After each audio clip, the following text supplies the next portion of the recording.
Boa noite, pessoal. Eu sou o Cali e esse é o Super Coffeecast e eu estou aqui com ela hoje, a Mayra Vivian, que é psicanalista. Tudo bem, Mayra? Eu vou bem, e você? Bem também. Boa noite, bem-vinda ao Super Coffeecast. Muito obrigada pelo convite. Sinta-se em casa e volte sempre. Não sei se vocês aí de casa sabem, a Mayra Vivian é minha amiga pessoal também. Tenho muito orgulho da nossa amizade. É uma pessoa que eu acompanho e que me acompanha também há bastante tempo. E a gente já trocou muita ideia. É isso aí. E vamos para mais ideias hoje. Então, Mayra, vamos introduzir aí com autoconhecimento. Eu acho que seria um tema interessante. Autoconhecimento, desenvolvimento pessoal nos dias de hoje. A importância disso. Eu estava vindo para cá pensando nisso. Qual é a importância do autoconhecimento? Eu acho interessante porque a pergunta, quanto mais simples e mais óbvia, mais difícil ela é de responder. Porque com quem é que você vai conviver sua vida inteira? Com você. Não é? Então, qual é a importância de você se conhecer? É tudo, né? É tipo tudo. Tem uma frase que diz assim, né? Você nasce e morre sozinho. É importante sempre lembrar disso, né? Vão passar pessoas na sua vida? Vão. Pessoas boas, pessoas ruins. Mas no final é você com você. E ao mesmo tempo, por mais que a gente viva o mundo externo e o interno muito intensamente, a gente não se conhece. Se conhece muito pouco. Toda vez que a gente age muito mais de modo inconsciente do que de modo consciente. Por isso que é tão difícil quando eu viro para uma pessoa e eu falo, tá, quem é você? Essa pergunta é uma das mais difíceis do planeta todo, do universo. Não é? Eu falo, me apresenta. Você pode me falar sua profissão, sua idade, seu filho, seus pais, o que você gosta de fazer. Mas e aí? O que mais? Porque tem mais. Né? E a importância do autoconhecimento é esse mais. É a gente conhecer o que mais tem da gente e o que mais move a gente. O que hoje está fazendo com que eu levante da cama? Ou então não, o que está fazendo com que eu não levante da cama? O que está fazendo eu dormir demais ou o que está fazendo eu não dormir? Por que está tão difícil a vida? Ou por que a vida está só uma farra muito doida? Né? Autoconhecimento são respostas para essa pergunta. Por que eu estou agindo do modo que eu estou agindo? O que me aconteceu no passado que está me fazendo agir neste momento? O que me levou a pensar como eu penso? O que vai me levar a ser o que eu quero ser? E por que eu quero ser aquilo? Nem sempre o autoconhecimento ele vai trazer todas essas respostas. Mas ele é só uma luzinha ali para dar um consolo, né, pra gente. É. Interessante demais. E hoje a gente se depara com um cenário cheio de ansiedade, né? Você acha que isso tem a ver com a nova forma de vida digo assim, o ser humano está muito voltado para a tecnologia, né? Para o imediatismo, para as redes sociais, alimentar essas redes. Como é que é a sua visão de psicanalista sobre a ansiedade? Ansiedade, o clássico, o simplista, é viver no futuro. Né? Ansiedade é você estar lá, você nunca está aqui. O que a gente faz com o ansioso? Você tenta puxar o cara para o presente. Mas o que é a ansiedade? O pessoal fala, eu não quero ter ansiedade. Não adianta, cara. A ansiedade está na gente. A gente herdou. Ainda bem, porque se você não tivesse a ansiedade, você não ia parar na rua, olhar de um lado para o outro para ver se tem carro. Porque a ansiedade é medo. Instintivo, né? É.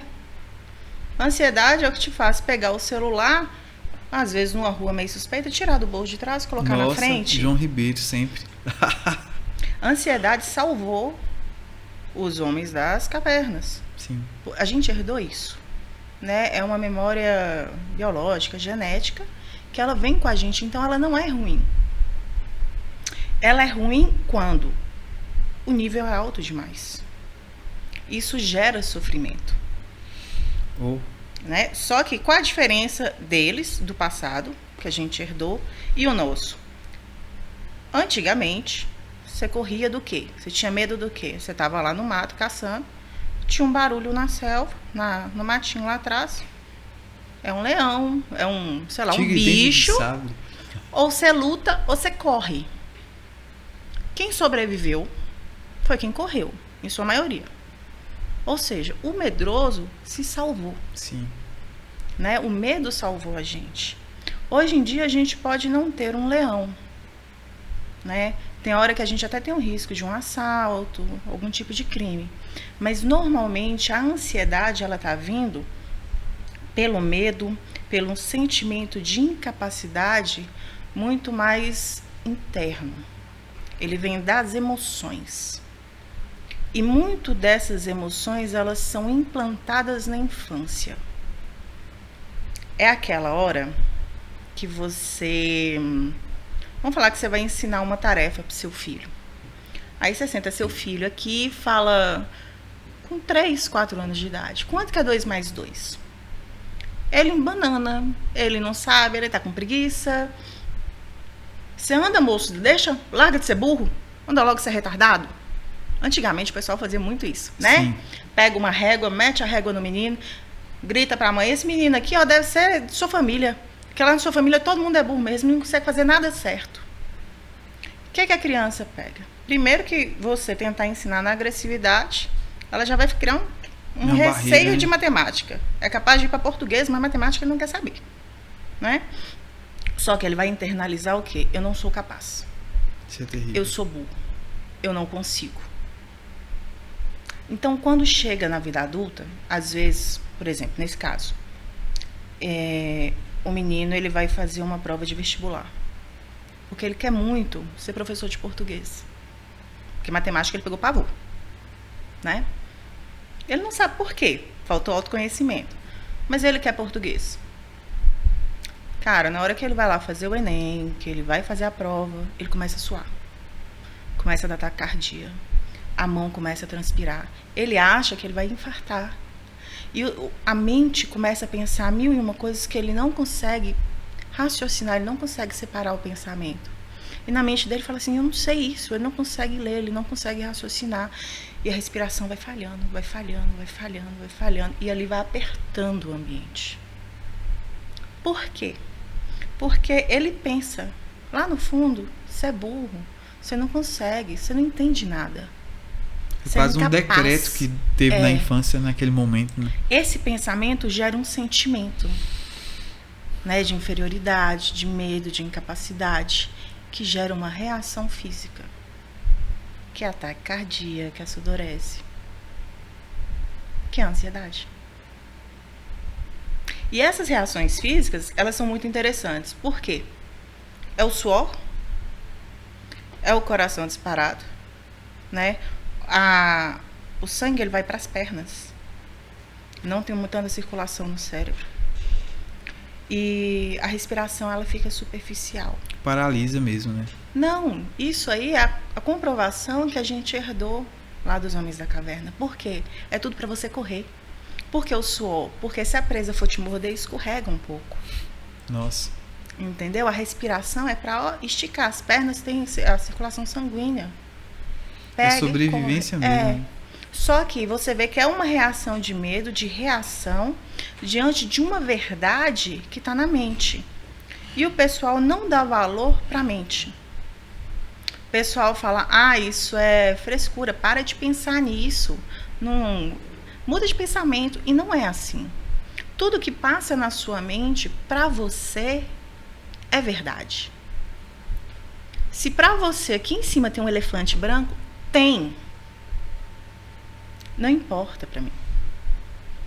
Então, se na sua mente você tem um sentimento de que eu não sou capaz, eu sou burro, eu não mereço, eu não sou amado, ninguém me quer, você realmente é isso. E a ansiedade, ela está muito vinculada a esse tipo de pensamento. E a pessoa, o que ela faz? Esse sentimento de insegurança, que a ansiedade é insegurança e medo, ela vem com esse pensamento e ela projeta tudo no futuro. Por quê? Eu tenho que me programar para eu conseguir lidar com toda a insegurança do futuro, com tudo aquilo que pode acontecer, porque como eu não consigo, eu tenho que me calçar aqui. Então você vê que o pensamento do ansioso ele é sempre caótico. Sempre caótico. Sempre é catástrofe. Ele nunca pensa no futuro algo bom que vai acontecer. É sempre, para falar palavrão? Pode falar à vontade. É sempre uma merda. É o pior, sempre o pior cenário, sempre, né? O pior. É assim, é tipo, minha mãe vai morrer em um acidente porque ela vai entrar no avião, vai cair, vai degolar ela. Aí eu vou ser mandado embora, eu não vou ter dinheiro, eu vou morrer de fome porque eu não vou ser capaz de conseguir outro emprego. Se eu entrar nesse carro, eu vou sofrer um acidente. Se eu começar a me relacionar com essa pessoa vai me trair, vai ser com minha melhor amiga porque ela é melhor que eu.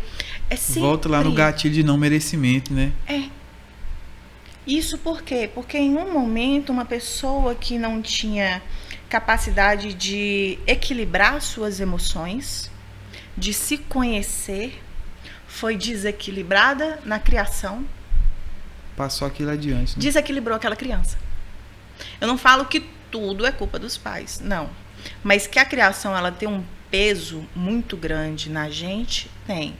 E autoconhecimento é o quê? É entender até onde tudo que eu vivi me influencia em quem eu sou hoje. Dar a César o que é de César, no sentido isso que eu vivi veio daqui. E vou sentir minhas dores.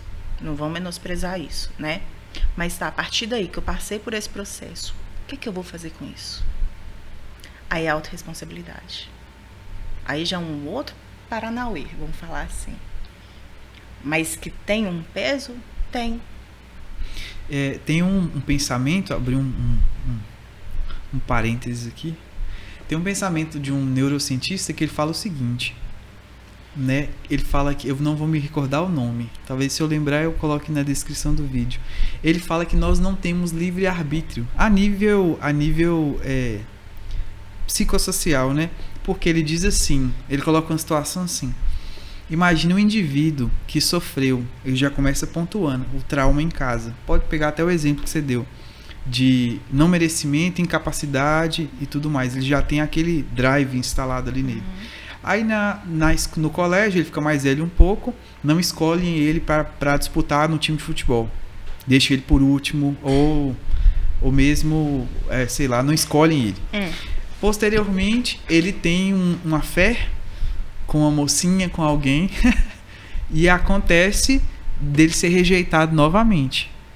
E pequenas situações assim vão acontecendo e aí no futuro ele encontra uma pessoa, né? Vamos colocar aí uma pessoa semelhante à moça que ele levou lá o fora, né? Ou alguma oportunidade parecida, que ele entenda aquilo ali como muito para ele. Você acha que ele vai escolher sozinho ou baseado em toda essa cadeia de acontecimentos na vida dele? O pensamento do neurocientista ele fala isso, que você não escolhe sozinho. Você escolhe sozinho. De acordo com sua vivência. E o que é interessante é o seguinte: você reproduz somente aquilo que você conhece. Vamos falar assim, pode ter exceções, mas a grosso modo, ele se coloca em situações de modo inconsciente para validar aquela crença. Por que aquela menina? Isso. Porque aquela menina ia rejeitá-lo. Tem um vídeo de Pondé, eu adoro Pondé, que Pondé fala assim, tem um cara que ele sempre mexe com um determinado tipo de mulher. Ele sabe que aquele determinado tipo de mulher não é legal. Ele sabe que é aquele tipo que atrai ele. Quando você bate o olho, você sabe. É aquilo que te desperta. É aquilo que te é familiar. Chega a dar Você sabe, cara. Quando ainda fala assim, quando é assim, o cara tá na boate, você pega, você não cruza o olhar, não. Você vira e sai com a outra porta. Você não dá tempo. Essa aí é tipo um SOS, né? Mas autoconhecimento é o quê? Para você parar de reproduzir isso. Não é porque te é familiar que te é saudável. Sim. Sair de cena para observar, né? Sim. Relacionamentos abusivos. Vamos para um caso drástico, né? Saúde de ansiedade foi para relacionamento. Mas eu acho que tem. Mas tem eu a acho que ver. vale a pena. Se você for investigar uma pessoa que está em um relacionamento abusivo, homem ou mulher, que entrou em um relacionamento e o parceiro ele é abusivo, olha na família. Tem relação abusiva. Aí tem hora que a pessoa chega pra mim e fala assim: ah, mas meu pai não batia na minha mãe. Não. Não, mas humilhava. É. Mas controlava o dinheiro. O dinheiro. Você não vai sair de casa. Olha a roupa que você tá usando. Quem que você pensa que você é? Você não vai conversar com sua família. Aí quando você vai apertando e você vai descobrindo a história, de vez em quando até tinha uma agressão. Mas não quer dizer que tem que ter agressão física. Não, meu pai era bom, ele não batia na gente. Mas ele deixava a gente passando fome. Então, tudo... Porque, assim, uma criança, ela é um papel em branco. Ela nasce, e quando ela nasce, ela já vem inserida em uma família. Ela não tem uma consciência do que é certo, o que é errado, o que é saudável, o que não é saudável. Não, se eu abrir o olho, seu grande amor está na sua frente. A mulher mais linda do mundo, não importa que ela é feia, ela vai ser a mais linda, sabe por quê? Sim. Você não tem parâmetro de comparação. Você não tem conhecimento. Aquilo é sua verdade. A sua família é sua verdade. O que te falaram, o que te apresentaram é sua verdade. No que você vai crescendo e vai vivendo, por isso que é tão importante a criança ter contato com outras crianças, se desenvolver na escola, o adolescente ter o próprio ciclo dele e tudo mais. Mas aí você vai conhecendo outras realidades, você vai enriquecendo. Mas você ainda tem aquela realidade primária ali. Então você tem um familiar. A realidade primária ela é livre da comparação, né? Até pelo menos até certo. Até chegar ao ponto de ver, outra família, a família de fulano. Mas ainda assim, ela ainda é muito pura. Quantos amigos você tem aí que namoram, casam e a mulher é igual à mãe? Não precisa nem ser fisicamente, tem hora que fisicamente são. Mas você vê a personalidade, o jeito de falar, uma postura. Isso aí é um exemplo bem básico. Tem um nome, né? Complexo. É o Édipo. Édipo, né? Esse é bem um básico, assim, pra você ver. Mas quando você vai entrando mais, você vai vendo mais características. E o perigoso, vamos falar assim, são essas características mais negativas. Né? Porque você entra, por exemplo, uma pessoa vitimista. Inconscientemente, você vai buscando aquilo ali, né? Uma pessoa manipuladora. Né? Então, você chega numa pessoa agressiva, não é que você gosta de apanhar. Não é que você gosta de ser maltratado. É porque aquela proteção inicial é muito boa, muito conhecida. Aquela coisa linda. E depois aquela explosão faz parte. Não, mas ele é muito bom ali. Porque é familiar todo esse jogo. Então acaba que sim, a nossa vivência infantil, todo aquele primeiro contato, né, o seio familiar, ele diz muito da gente. A gente reproduz sem saber, sem perceber. Você estava explicando o vídeo? Sim, do neurocientista Eslen, parece. Ele é bom, viu? Eu gosto. Eu acho que você estava falando do Pedro, só que depois eu falei, Pedro nunca falou isso não, que eu assisto o trem dele. É o Eslen, ele comenta, é um estudo, na verdade, não é ele. Tipo assim, ele comenta sobre o estudo, né? Ele dá o exemplo.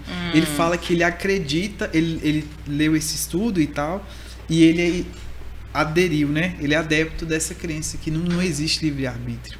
Aí ele tem sempre esses exemplos para dar. É bem interessante. Mas é engraçado, ele mudou o destino dele. Sim. Né? Você vê que talvez tenha um pouquinho de livre-arbítrio. É porque a gente tem até um... Eu acredito que a gente tem um limite, não é sempre. A gente não consegue romper com tudo. É como se fosse uma escadinha. Cada geração vai rompendo um pedaço. É muito interessante você ver uma família que... Questão de estudo. Analfabetos. De repente, alguém aprende a ler. A outra geração faz o fundamental. O outro forma, de repente alguém está na faculdade. Aí, quando você tem um doutor, vão galgando, sabe? Parece que é tipo correntes que vão. vai desbloqueando, né? É. Parece, abrindo portas. Somos todos espelhos, né? Tinha uma conhecida minha que falava isso. Somos todos espelhos. Tem uma teoria de Lacan sobre isso, mas não entra nesse tema, que isso é confuso pra cacete. Fala pra gente sobre o que te levou a buscar essa formação, atuar nessa área. Acho uma pergunta interessante. Eu acho que, como a maioria das pessoas que mexem com escolher a saúde mental como profissão, o que me levou foi a minha saúde mental estar precisando de ajuda, né? Eu cheguei em uma época da minha vida que eu estava muito perdida. E eu não sabia o que estava acontecendo. Eu só sabia que tinha alguma coisa errada. Só que eu não sabia o que eu tinha que falar, o que eu tinha que buscar. Sabe? Eu falei, eu preciso de uma psicóloga, eu preciso de alguma coisa. E mesmo assim eu não sabia o que era terapia. Mas eu sabia que eu tinha que tomar alguma providência, porque eu não estava normal. Eu não me sentia bem. Não sabia o que eu tinha. E aí eu fui atrás e achei uma profissional que, coincidentemente, era psicanalista. E como bom primeiro contato, eu odiei. Gente, eu odiava aquela mulher. Que é normal também. Mas, assim, eu não gostava porque, como eu estava muito perdida e eu não entendia o que era terapia, eu só entendia... Eu estava nessa confusão de eu quero, eu preciso, só que eu não sei o que eu quero, eu não sei o que eu preciso, eu não sei o que eu tô fazendo aqui. Você acha que você não adaptou bem a ela ou era o seu momento que não estava legal para aquilo? Eu acho que era um pouquinho dos dois, porque ela era muito calada. Ela era bem ortodoxa, no sentido... Meu Deus. Ela não me explicou o que era terapia. Ela não me explicou... Não precisava falar o que era psicanálise. Mas ela não explicou nem que... Sabe? Eu só cheguei com um conflito muito grande e eu ficava lá assim. E eu tenho que falar o quê? Eu era muito novinha na época. Aí tá, saí fora. O que faz parte também desse processo, mas na época eu não tinha esse conhecimento. Aí passou mais um tempo, eu comecei a sentir esse trem de novo. Falei, vou procurar ajuda de novo. Aí achei uma outra que eu me adaptei um pouquinho melhor.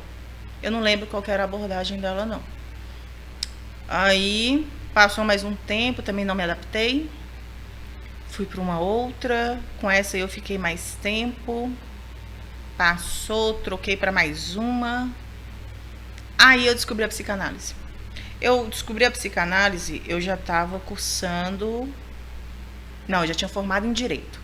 Eu tinha feito jornalismo, não formei, resolvi abandonar o curso. E eu fui e falei, cara, tenho que fazer uma faculdade. É o tal que o pessoal coloca assim, que você tem que fazer, né? Uhum. E eu lembro que eu falei, tem que fazer alguma coisa, tem que fazer uma faculdade. Falei, vou fazer o quê? Tava psicologia, direito. Entre um e outro, para quem não sabe pra onde que vai, qualquer direção. É clássico, né? Aí eu falei, vou fazer direito, porque o leque de opções é maior, concurso público, vai que eu viro delegado, eu sempre gostei dessa questão, né, e tal. Falei, vou fazer, fiz direito. Formei, querendo desistir, mas não me encontrei ali. Falei, vou advogar? Falei, pra quê? Eu tinha certeza que eu ia arrumar confusão na audiência. Tinha certeza. Falei, eu vou ficar muito frustrada nessa profissão. Nisso eu fui para comércio, fui pensar nesse meio do caminho, fui trabalhar com outras coisas. E eu descobri a psicanálise. Porque eu não sou psicóloga. Eu sou psicanalista. Psicanalista, sim. Né? Porque é uma coisa diferente. A psicanálise, a única exigência que se tem nas escolas daqui do Brasil, algumas, né? Porque cada uma pode divergir, mas a exigência mínima é que você tenha um curso de graduação e uma idade mínima para isso, para você começar seu percurso. Bacana. Então, você tem a parte teórica, você tem que ter a análise pessoal e você tem que ter a parte de supervisão. Esse é o tripé de formação. Para mim, o principal de um psicanalista é a análise pessoal. Freud fala, a análise do seu paciente só vai até onde você foi na sua. É verdade. Você tem que se embrenhar no seu inconsciente para você tentar ajudar o outro a conhecer o seu. Então, eu conheci a psicanálise sem conhecer a psicanálise, porque eu tive aquele primeiro contato que eu não gostei. E quando eu fui para a teoria, aí eu falei, gostei. Acho que eu me achei. Ainda pensei, eu falei, eu podia fazer psicologia. Mas eu falei, não. Eu não tenho necessidade de fazer uma faculdade. Aí realmente eu me dediquei à psicanálise, porque acho que como toda profissão, você nunca para de estudar. Sim. Né? Eu acho incrível que um texto que você pega, você lê uma vez, você fala, na segunda você fala, você tem certeza? Na quinta vez você está lendo, mas fala, mas como é que esse trem passou? Cada vez você vai se surpreendendo. Né? Texto de 1917, dos mais antigos até os mais atuais, que tem muito psicanalista bom, que tem muito conteúdo. E é uma coisa muito rica, é uma área que eu gosto muito. E eu acho que tudo que a gente vive, a gente aproveita. Tanto que a primeira psicanalista que eu tive contato, que eu odiei, não estou julgando a profissional, a abordagem dela não dá certo comigo. Entendo. Né? O tipo de tratamento dela não dá certo. Eu falo, eu não vou ser uma psicanalista assim. Quem eu atendo até brinca, fala, não, mas você conversa? Eu falei, converso. Porque eu acho que ninguém é obrigado a entender o que está acontecendo com ele.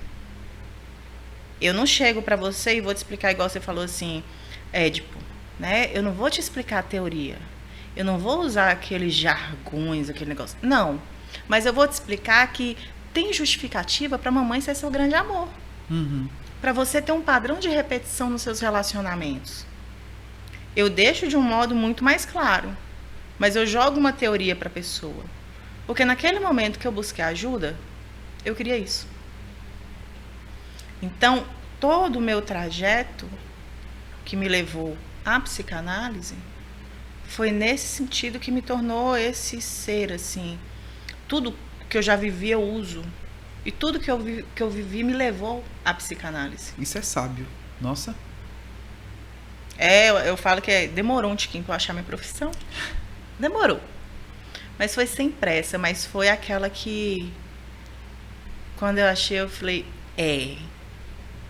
Valeu super a pena, né? agora foi. E foi para superar uma coisinha.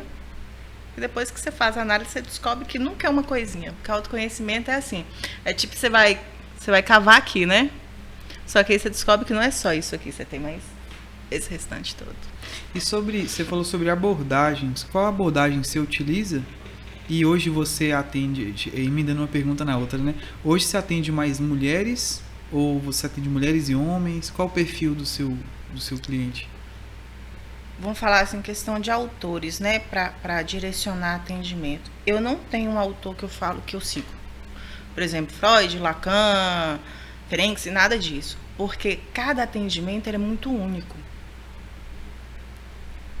É muito difícil você pegar... Eu não gosto muito de classificação de pessoas, sabe? É difícil você pegar uma pessoa e falar assim, você vai ter que encaixar no meu estilo.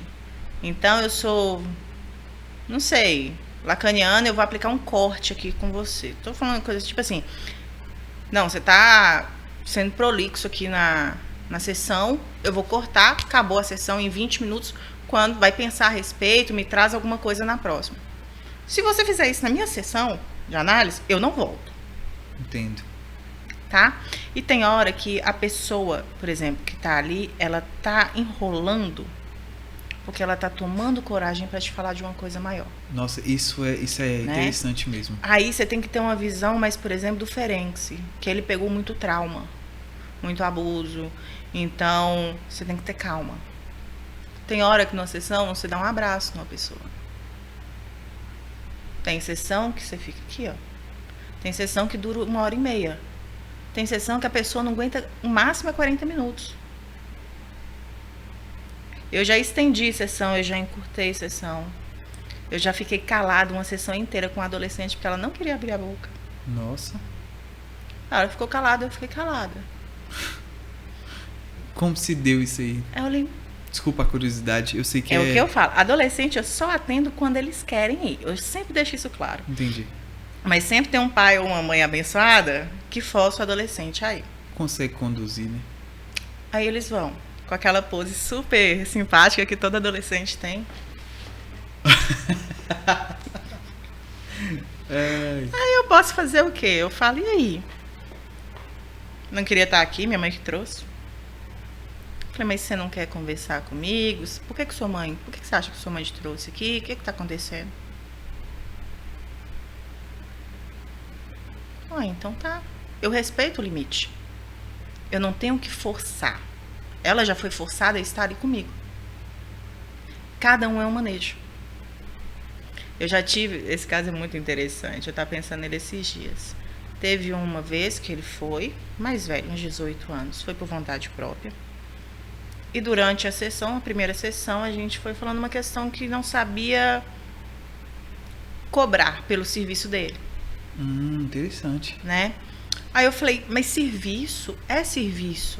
Você tem seu tempo, você está entregando ali. Ele falou, mas eu sei fazer, o que custa ajudar se doando demais? Eu falei, não é assim. Eu falei, veja bem, não, eu me importo com você. Eu estou aqui te ouvindo. Só que você vai ter que pagar minha sessão. Porque eu tenho estudo, eu tenho um tempo, eu estou dedicando. Por que você não vai cobrar? A gente conversou isso durante a sessão.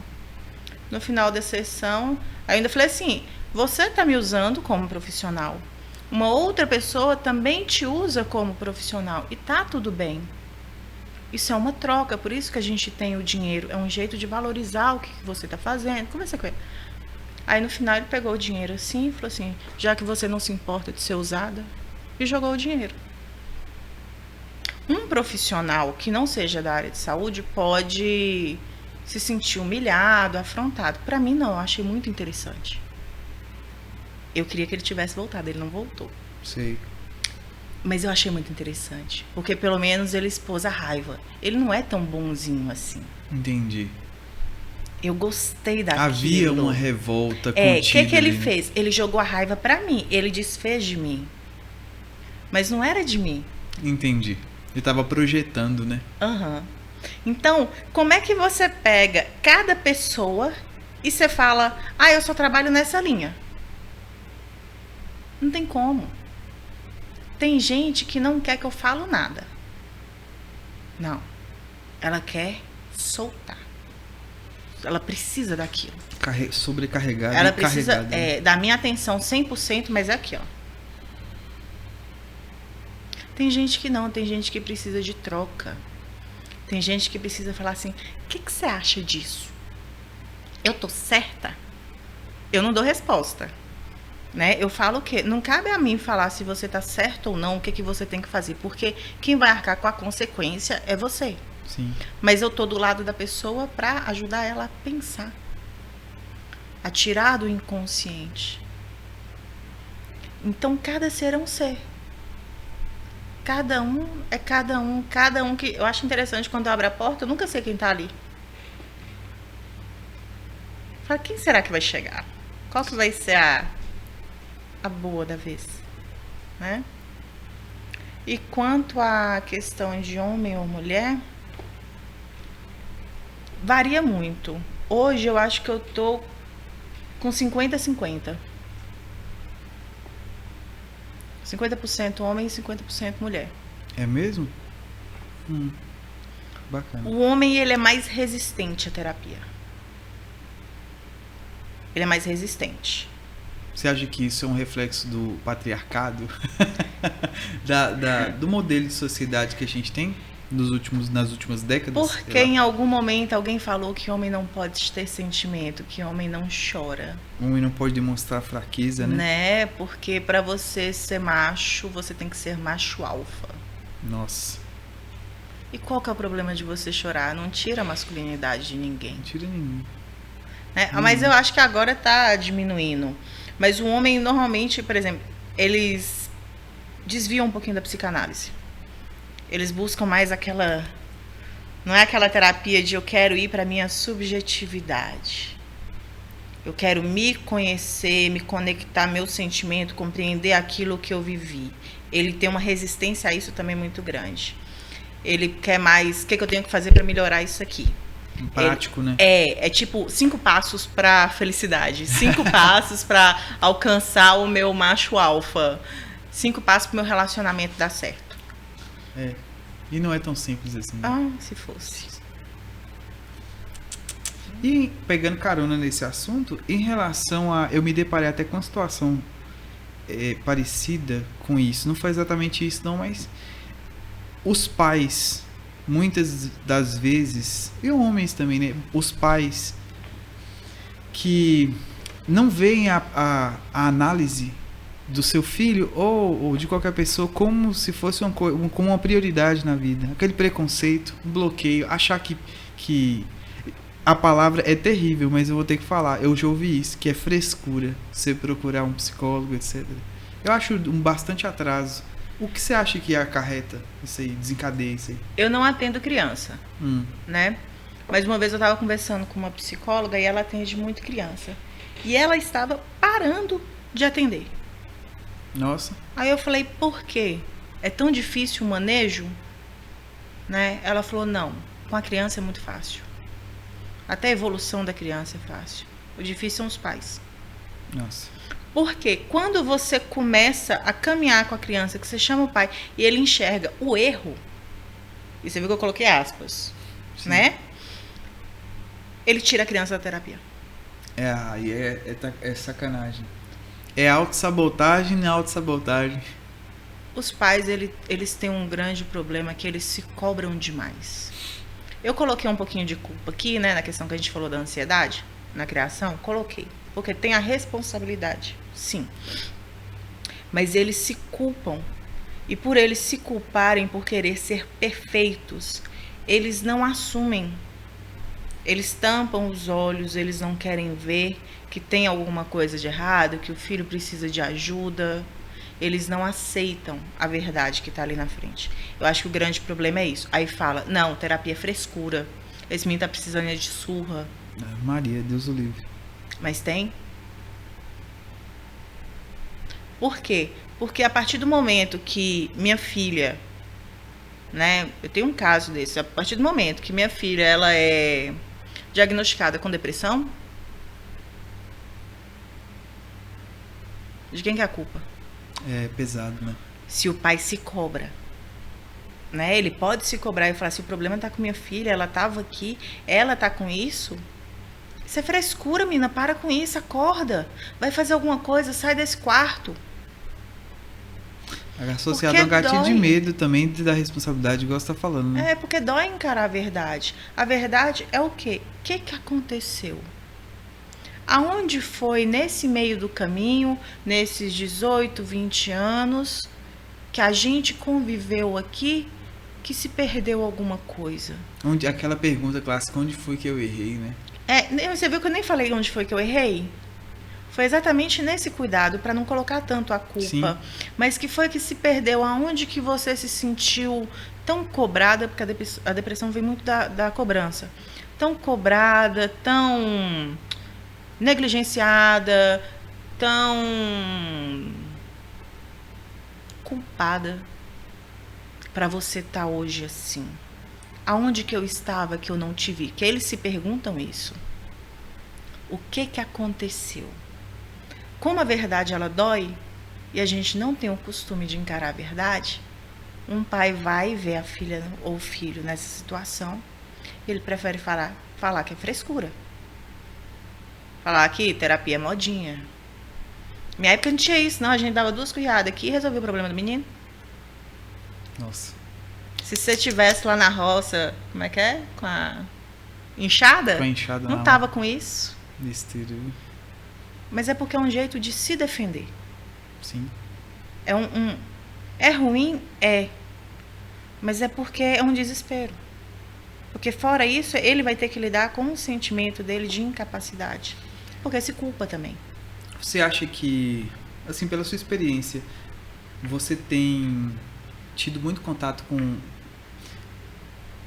É cliente ou paciente o jeito certo de falar? Eu gosto de falar paciente, mas na psicanálise a gente usa analisando também. Só que eu gosto de paciente não pela questão de doente, É porque, para processo de autoconhecimento, você tem que ser paciente. Entendi. Tem até um duplo sentido, né? É. Então, no caso, vou usar paciente aqui também. Seus pacientes, eles chegam com questões de mães. É difícil ter um pai narcisista, eu não sei, mas é mais comum ter a mãe narcisista, né? Existe muita gente que chega com essa demanda Esse é um diagnóstico difícil. de chegar, né? Assim, eles chegam com características, Sim, né? Porque não tem como eu pegar a visão de um filho sobre uma mãe e ou um determinar pai que ela é e narcisista, falar. né? Mas a mãe ou o pai que me é apresentado Apresentam sinais. pode ter essa característica, né? Tem isso. Mas com o tempo você vai vendo que muito do que as pessoas apresentam é lido com a emoção delas. Sim, Né? Pode ter sim uma questão de manipulação, mas às vezes não é tão grave quanto isso. Mas aí é porque tem hora que você vê lá um rapidinho, o que é? Um pai ou uma mãe narcisista e tal, não sei o quê. Você fala, é isso mesmo. Mas é porque às vezes a mãe é uma vitimista. sim. Às vezes é muito mais simples. Ou então é só imaturidade, infantilidade. Sabe? Porque é um diagnóstico difícil. Entendi. Eu acho que no consultório teve uma vez que eu peguei um que eu falei... Eu não fechei diagnóstico, mas tinha muitas características da pessoa que estava na minha frente. Eu falei, nossa, isso aí é meio difícil de cair no consultório com a gente, né? Mas não tem como você fechar com 3, 4 meses de análise. Sei. Nas relações de hoje em dia, se apresenta muito a figura do homem como narcisista e mulheres às vezes sofrem caladas. A gente vê muita dificuldade das próprias até denunciarem, né? Acontece alguma situação assim? Nossa, eu já peguei inúmeros casos. Sério? De agressão física, da mulher chegar toda cortada pra mim. Nossa. De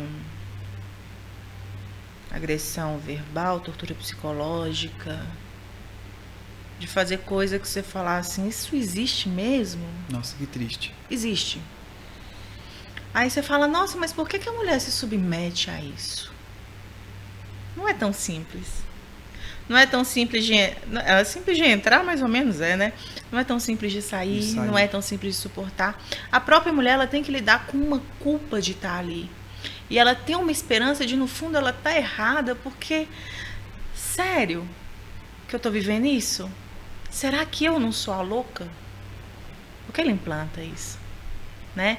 E tem aquela questão que no início, porque ninguém é besta, no início é tudo uma coisa incrível. Quem é príncipe da Disney? Quem é, não sei, fala um galão ali, lindo, perfeito, maravilhoso. É tudo perfeito. Então aquele amor, ela volta lá no passado, ela vive aquele passado para suportar uma humilhação aqui. Para um cala-boca. Volta pro quarto, fica quieta. Você não sabe o que você tá falando. Eu só te bati porque você me olhou diferente. Nossa. Olha o que você fez eu fazer com você. Se você não tivesse me tirado no sério, se você não tivesse me respondido, eu não tinha feito nada. E isso o cara nem precisa ter controle financeiro. Tem hora que a mulher tem mais condição. E mesmo assim se submete, né? Aí você vai olhar o histórico familiar. Qual que é o padrão de repetição dela? Dos pais, né? É. A dinâmica dos pais. A violência é familiar. O cala-boca, mulher, é familiar. Por isso que eu falei que tem hora que o que te é familiar é o bom. É aquele, por exemplo, no caso da violência, é o cara protetor, galanteador. O cara pode abrir a porta do carro pra você, ele vai fazer um jantar maravilhoso, vai falar que ela é linda, maravilhosa, vai pegar no cabelo, fazer uma massagem. Vai. Puxar a cadeira pra sentar, pagar a conta no primeiro encontro, no segundo. Linda, perfeita. Igual o pai fazia, que tratava ela igual uma princesa. Mas aí quando ela tá lá, tá entregue, tá envolta, aí começa. Mas não é de uma vez. É gradativo. Pô, você deixou isso aqui cair no chão? Mas você também parece que você tem problema na perna, né? Mas tudo que você faz dá errado? Você já fez um teste para ver se tem algum retardo? Meu Deus. E isso é assim, é um dia. Aí pula uma semana. Aí vem mais um. Aí vem mais um. Isso são gotas. Só que aí vai diminuindo o tempo.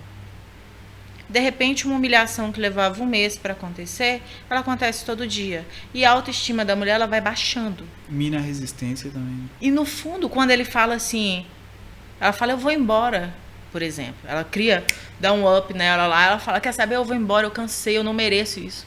Quero ver quem vai te aguentar. Você velha, acabada, de jeito aí, ó. Olha pra você. Você acha que algum homem vai te querer? Nem sua família te quer, porque ele já afastou a família. Entendi. E ela faz assim, porque ele já minou tudo atrás. Ela já não tem mais nada. Então, quando o pessoal fala assim, como é que ela se submete? É por causa de tudo que já viveu. É por causa daquela ferida da infância. O caso que eu mencionei foi de uma que eu achei que tem muito a ver, de uma mãe narcisista que eu já vi. E é muito essa dinâmica, sabe? Tipo assim, aqueles gatilhos implantados, aí você bate, e você coloca os filhos naquela posição, sabe? Sempre. E muita gente pergunta, é só se afastar, corta o cordão umbilical, não sei o quê, como se fosse simples, né? Não é simples. São gatilhos que ela instalou com muito cuidado. E veja só, quando é uma mãe ou um pai, é desde bebê. Você tá ali para servir aquela pessoa, para suprir aquela pessoa. Não é só, tchau, vou embora. Você vai embora, você vai me deixar sozinha. Depois de tudo que eu fiz por você, você saiu de dentro de mim. Foram 9 meses que eu te carreguei aqui. Você sabia que eu passei, foram 12 horas tendo contração? Você viu o corte que você fez na minha barriga para te tirarem na cesariana? Eu nem queria ter cesariana. Você acabou com o meu corpo. Mas é isso mesmo, você é igual a seu pai, aí começa, né? E aí você vai ouvindo isso desde que você tem 3 anos de idade. Olha o sentimento de culpa que a pessoa tem dentro de si. Olha o tanto que ela acredita que ela tem que se doar, que ela tem que compreender, que ela tem que ser empática, que o sentimento dela não importa. Então, quando você pega uma pessoa dessa para você colocar ela na terapia, para ela aprender, por exemplo, a falar não, para ela aprender que ela tem limite, que ela não tem que aguentar tudo, que os sentimentos dela importam, porque ela não sabe nem que ela tem sentimento. Ela não sabe o que é sentir. É difícil. Então, igual o pessoal fala assim, em quanto tempo eu resolvo meu problema? Eu falo, depende. Pegando carona nisso aí, é delicado também, mas empoderamento feminino, numa situação, por exemplo, tanto essa como várias outras, é mais que necessário e fundamental, né? A gente também já se coloca nessa posição de fragilidade. Então, eu acredito que esse empoderamento, ele é necessário para a mulher começar a entender a potencialidade que ela tem. Eu acredito que ele é necessário. É a questão da mulher ver que eu tenho um histórico ruim dentro de casa? Tenho. Tenho um histórico ruim atual com meu relacionamento? Tenho. Posso passar um inferno para sair dele? Posso. Mas eu não sou tão frágil assim. Eu estava em um momento de fragilidade. Eu sou mais que isso. Para ela começar a criar uma força dentro dela. Eu acredito nesse empoderamento. Sim, eu acho ele válido. Qual é a diferença? Homem não pode chorar? Mulher pode pegar uma arma e entrar para o exército. Sim.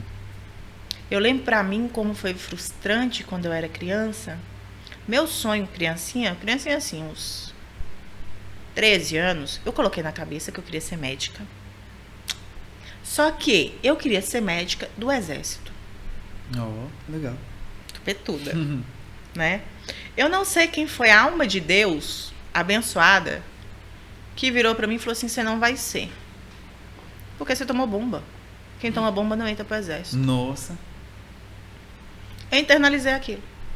Caraca. Nunca tentei. E nunca procurei saber. Eu não tenho nada disso. Medicina, nunca nem passei perto. Eu fui para a área de humanas, sempre foi. Então, depois disso, meu sonho foi o quê? Ser escritora. Sempre fui humanas, eu nunca me embrenhei nessa parte. Só que eu sempre tive gosto por arte marcial. Quando eu fui querer um instrumento musical, eu queria tocar bateria. Minha revolta foi o quê? Mãe falou, não, você vai fazer piano e canto.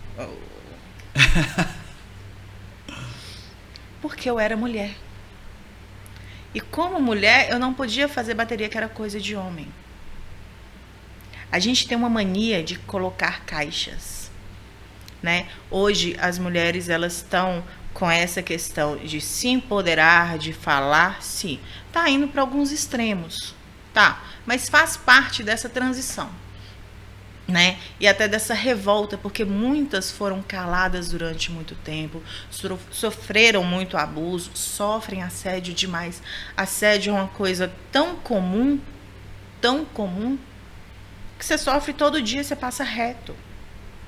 Então tem hora que quando a mulher fala um pouquinho mais grosso, quem que você pensa que você é? Essa mulher é grossa, olha o que é isso, é uma Maria Machão, é um não sei o que. Não, porque a mulher é assertiva. É um estereótipo muito errôneo, né? Então o empoderamento, eu acho que nesse ponto ele é válido. Só que tem hora que o pessoal erra a mão e começa a atingir um outro. Porque agora também está vindo as meninas que são contra esse outro tipo de mulher. Porque agora se prega a feminilidade. Essa eu não sabia. Tem curso para você aprender a ser feminina. Então é a mulher que ela fala baixo. É o modo de se sentar. Você fica na sua polaridade para que o homem converse na polaridade dele. Você tem que ser assertiva, mas é de um modo correto. Nossa. Por quê? Porque a outra, ela é masculina. Porque teve uma naquela que rodou um barracão. Então tá tendo essa rixa. E as meninas estão se perdendo. Eu tô vendo que tá tendo muita menina que ela tá se perdendo aí, porque ela não sabe se ela quer ser... Às vezes ela é empoderada, que quer ser a feminina, ela é a feminina que quer ser empoderada. E na verdade ninguém sabe o que quer ser, que só tá vestindo roupa dos outros. Profundo isso aí. Eu acho que antes de você ser empoderada, antes de você ser feminina, antes de você ser mulher, você ser homem, você ser qualquer coisa, qualquer roupa que você queira vestir, você tem que se perguntar, para que eu quero isso? Para quem? Eu quero ser a Pagu no palanque. Tá. Por quê? Porque para mim faz sentido levantar uma causa social e eu quero lutar por ela. Sou eu. É a minha essência. Então vai. Eu quero ser a dona de casa que tem filho, cuida da casa e meu marido trabalha. Eu quero falar baixo, eu gosto dessa feminilidade antiga. Por quê? Pra quê? Porque isso pra mim é o que me sacia. Vai. Mas é porque é pra você. Não é pro outro, não é pra se encaixar naquilo que estão te falando que é certo, pra que você atraia aquele homem ideal, aquilo que vai te fazer feliz. Mas é porque faz sentido para você. Toda vez que chegam para mim com alguma demanda, eu só pergunto uma coisa muito simples. Por quê? Maíra, o que você acha? Eu tenho que fazer isso? Eu falei, por quê? Você acha que eu tenho que mudar meu estilo de roupa? Por quê? Às vezes transforma também em necessidade de aprovação, né? Porque esse empoderar, tem hora que o empoderar virou que eu tenho que levantar determinadas bandeiras.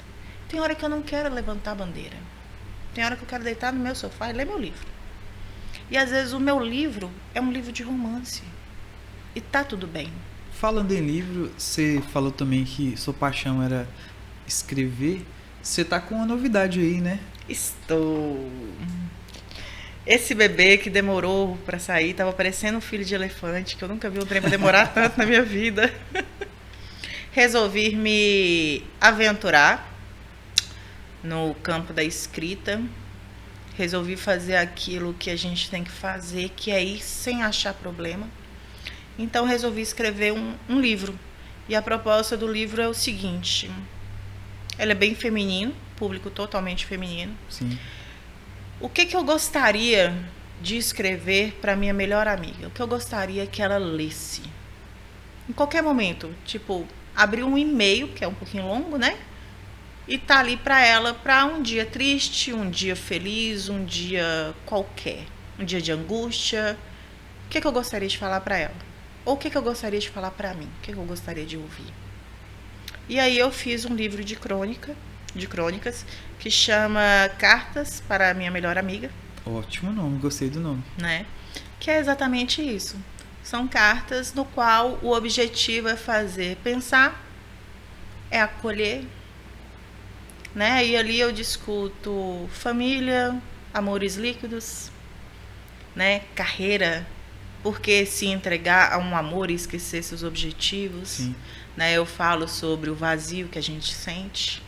São 21 crônicas. Se tudo der certo, em maio eu vou fazer um lançamento dele. Show. Porque eu decidi, né, que como escritora independente eu iria escrever, corrigir, diagramar, fazer toda aquela arte e imprimir. Nossa. Né, o que em si dá muito trabalho. Mas eu pretendo até maio fazer um lançamentozinho dele. Que bacana, show de bola. Uai, seria bacana também você voltar aqui no programa para estar anunciando para mais um episódio. Seria bem legal, logo quando ele for lançado, né? Um prazer. Show de bola. A gente até deixa, eu vou até atualizar, não sei quando vai estar disponível para aquisição. A gente deixa na descrição dos vídeos. Eu pretendo colocar ele tanto físico quanto e-book. Aí eu te passo. Show. Massa. Fechou. Então, queria te agradecer por essa noite, Mayra. Eu que agradeço a oportunidade. Foi ótimo o bate-papo. Igualmente, discorreu muito bem sobre os assuntos. Galera, gratidão. Até a próxima. Essa foi Mayra Vivian, psicanalista. Uma boa noite para todos.